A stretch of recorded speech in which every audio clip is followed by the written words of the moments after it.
আসসালামু আলাইকুম রহমতুল্লাহি বারাকাতুহু।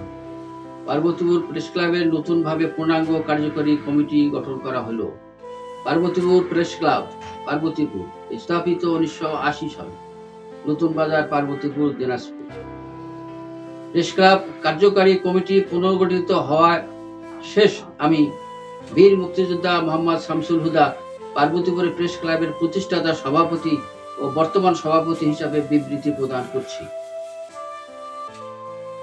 পার্বতীপুরবাসী সাংবাদিকদের পেশাগত কার্যক্রম পরিচালনার জন্য পার্বতীপুর প্রেস ক্লাব 1980 সালে গঠিত হয়, যাহা অগ্রণী ব্যাংক ও জনতা ব্যাংক পিএলসি সংলগ্ন নতুন বাজার এলাকায় অবস্থিত ছিল। প্রেস ক্লাবের জায়গাটুকু সরকারি অনাগরিক সম্পত্তি ছিল, তাই সম্পত্তি তদানীন্তন মকসুদিয়া হোটেলের মালিক আমানুল্লাহ হকের তত্ত্বাবধানে ছিল। এই জায়গা যখন আমরা সংবাদপত্রের লোকজন প্রদর্শন গ্রহণ করতে যাই, তখন জায়গার মালিক আমাদেরকে বাধা প্রদান করেন এবং ক্লাবের সভাপতি হিসেবে আমার নামে পার্বতীপুর মডেল থানায় ওসির কাছে অভিযোগ দায়ের করেন। মডেল থানার ওসি সাহেবের নোটিশ পাওয়ার পর আমি বিবাদী হিসাবে থানায় উপস্থিত হই। জায়গার মালিক নিজে থানায় না যেয়ে তার বিশ্বস্ত মরহুম ইসহাক আলী মাস্টারকে দখলকৃত জায়গা আমাদের উচ্ছেদের জন্য তাকে থানায় যোগাযোগ করার জন্য প্রতিনিধি নিয়োগ করে। 3-4 দফায় উভয় বাদী বিবাদী থানায় উপস্থিত হলেও জায়গার ফয়সালা করার জন্য বিঘ্ন ঘটে। পরে তদানীন্তন মডেল থানার ওসি মোহাম্মদ আব্দুল বাসেদ মন্ডল সাহেব শক্তভাবে প্রতিনিধিকে বুঝিয়ে প্রেস ক্লাবের নামে জায়গাটুকু হস্তান্তরের অনুরোধ জানায়। অবশেষে মালিকের সঙ্গে ছলা পরামর্শে প্রেস ক্লাবের জায়গা ছেড়ে দিলে আমরা দখল বুঝিয়া পাই। তাই জায়গা সরকারি অনাগরিক সম্পত্তি হয় আমি ইউএনওর মাধ্যমে অতিরিক্ত জেলা প্রশাসকের বরাবরে ক্লাবের জায়গাটুকু লিজ নেওয়ার জন্য আবেদন করি। যথা সময়ে প্রেস ক্লাবের নামে লিজ প্রদান করা হয়।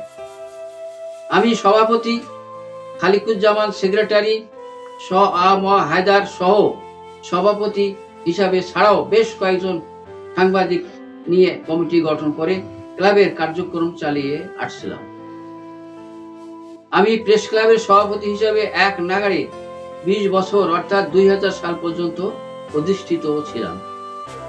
এরই মধ্যে প্রেস ক্লাবের সাংবাদিকদের মধ্যে দলাদলি, চাঁদাবাজি, অনিয়মতান্ত্রিক কার্যকলাপ দেখা দেওয়ায় সভাপতির পদ থেকে অব্যাহতি নেওয়ার জন্য সিদ্ধান্ত গ্রহণ করি। সে সময় প্রেস ক্লাবের সেক্রেটারি দায়িত্বে ছিলেন হায়দারকে পদত্যাগ পত্র তার হাতে হস্তান্তর করি। আমার পদত্যাগ পত্র পাওয়ার পর তিনি আমাকে পদত্যাগ পত্র প্রত্যাহার করার জন্য বিশেষভাবে অনুরোধ জানান, কিন্তু 2000 সন থেকে এ পর্যন্ত আর আমি প্রেস ক্লাবে উঠা বসা করিনি বা কোনো পদেই ছিলাম না। পার্বতীপুরবাসী গত 2024 সালে 5 আগস্ট বাংলাদেশের পট পরিবর্তন হওয়ার অনেক সাংবাদিক গা ঢাকা দেয়। এ কারণে সাংবাদিকদের মধ্যে বিশৃঙ্খলা সৃষ্টি হয়। সাংবাদিকের পরিবেশ ও পেশাগত দায়িত্ব ফিরিয়ে আনতে সব সাংবাদিক আমাকে আহ্বায়ক প্রস্তাব করে নির্বাচনের মাধ্যমে প্রেস ক্লাবের কমিটি গঠন করার অনুরোধ জানা। আমার ইচ্ছা না থাকলেও বিবেকের তাড়নায় আহ্বায়কের দায়িত্ব পদ নিতে রাজি হই। গত 13/8/2024 তারিখে পার্বতীপুরে কর্মরত সাংবাদিকগণের উপস্থিতিতে পার্বতীপুর প্রেস ক্লাব অর্থাৎ সিঙ্গারের দোকানের পশ্চিম পার্শ্বে একটি বিল্ডিং এ সাধারণ আলোচনা সভায় সর্বসম্মতিক্রমে আমাকে আহ্বায়ক করে 15 সদস্য বিশিষ্ট কমিটি গঠন করা হয়। আমি সবাইকে জানাই বা আশ্বস্ত করি যে 3 থেকে 6 মাসের মধ্যে সদস্য নির্বাচন তফসিল ঘোষণা করে আমি ব্যালটের মাধ্যমে নির্বাচন দিব। সেজন্য 100 টাকা মূল্যের মানের সদস্য পদ অন্তর্ভুক্তির ফর্ম ছাড়া হয়। এতে সকল পেশাদারী সাংবাদিকেরা প্রেস ক্লাবে আসা যাওয়া শুরু করে এবং 50-60টি সদস্য ফর্ম বিক্রি হয়ে যায়। এতে সাংবাদিকদের প্রেস ক্লাব মিলন মেলায় পরিণত হয়। আমরা সংবিধান সংস্কার কাজ শুরু করি এবং সদস্য ফর্ম যাচাই বাছাই করতে প্রস্তুতির প্রাক্কালে কতিপয় নামধারী সাংবাদিক গভীর ষড়যন্ত্র শুরু করে। পার্বতীপুরবাসী, আমি প্রেস ক্লাবের আহ্বায়ক কমিটি আহ্বায়ক থাকা সত্ত্বেও আমার কথা না শুনে সভা ডেকে গত 2024 সালের 22শে সেপ্টেম্বর আহ্বায়ক কমিটির সদস্য মঞ্জুরুল আলম পকেট থেকে একটি কাগজ বের করে প্রেস ক্লাবের 11 সদস্য বিশিষ্ট কার্যকরী কমিটির নাম ঘোষণা করে। আমি ও অন্য সাংবাদিকেরা তাদের কর্মকাণ্ড স্তম্ভিত হই এবং প্রতিবাদ করে কোনো কাজ না হয় গন্ডগোল না করে ভদ্রভাবে প্রেস ক্লাব থেকে বাহির হয়ে আসি। আমি পরিষ্কারভাবে জানাতে চাই, যারা এই কমিটি গঠন করার চেষ্টা করেছে তা অগণতান্ত্রিক ও গঠনতন্ত্র বিরোধী। কমিটি ঘোষণা করলে আমি আহ্বায়ক হিসেবে ঘোষণা দেওয়ার কথা। আমার সম্মতি ব্যতিরেকে ওই কমিটি বৈধতা নেই, যাহা ভুয়া বা অবৈধ কমিটি হিসাবে পরিচিত। প্রেস ক্লাবের কমিটি গঠন করার বৈধতা পায় না। পার্বতীপুরবাসী, এরপর প্রেস ক্লাবের অবৈধ কমিটির ব্যাপারে পার্বতীপুর অভিভাবক হিসাবে আমার শ্রেষ্ঠপাদ সাবেক সংসদ সদস্য বিশিষ্ট শিল্পপতি AZM রিজানুল হকের কাছে কিছু সাংবাদিক গিয়ে বিষয়টি জানানো হলো। তিনি এ কাজটি করা নিয়মতান্ত্রিক বা বৈধতা ভাবে হয় নাই তা অকপটে স্বীকার করে ব্যবস্থা নেবেন বলে আশ্বাস দেন, কিন্তু তিনি আর এ ব্যাপারে কোনো সিদ্ধান্ত দেয়নি। অবশেষে অচল অবস্থা বিরাজমান থাকে। দীর্ঘ কয়েক মাস পর আমি আহ্বায়ক হিসেবে নিয়মতান্ত্রিক ও বৈধভাবে 1980 সালে স্থাপিত পার্বতীপুর প্রেস ক্লাবে গত 15/3/2025 সালে অস্থায়ী কার্যালয়ে 23 সদস্য বিশিষ্ট কমিটি পুনর্গঠন করে কমিটি ঘোষণা করি।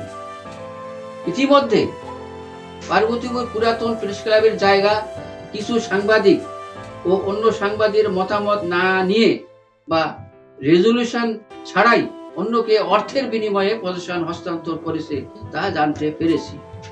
এ ব্যাপারে তা খতিয়ে দেখছি।